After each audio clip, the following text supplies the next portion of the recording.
Hello, কিছু বলেন aunty? হ্যাঁ, কল আসছে। আচ্ছা আসেন। হ্যালো এভরিওয়ান, শুভ সকাল। কি অবস্থা সবার? আমি সকালবেলায় হাঁটতে বের হয়েছি, মর্নিং ওয়াক। পিছনে একজন সঙ্গী পেয়েছি, এই দেখেন। বন্ধের দিনে মর্নিং ওয়াকটা খুব জরুরি মনে হয়। এই ঘুম থেকে উঠেই চলে এসেছি, দেখেন মুখের কি অবস্থা, চোখগুলো ফুলে গেছে। কি অবস্থা সবার প্রিয় বন্ধুরা?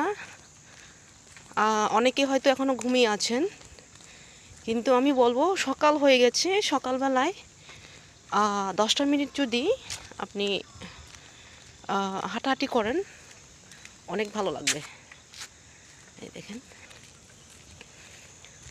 সব প্রিয় বন্ধুরা, ভালো থাকবেন সব সময়। আর ভিডিওতে অবশ্যই একটা লাইক দিবেন, লাইক না দিলে খবর আছে। মাথার মধ্যে কি হলো? কুয়াশা পড়তেছে আজকে, প্রচুর কুয়াশা। চলো জায়গা তাহলে। হ্যাঁ হ্যাঁ, আচ্ছা আর যাবো না, চলেন। অনেক ভালো লাগতেছে।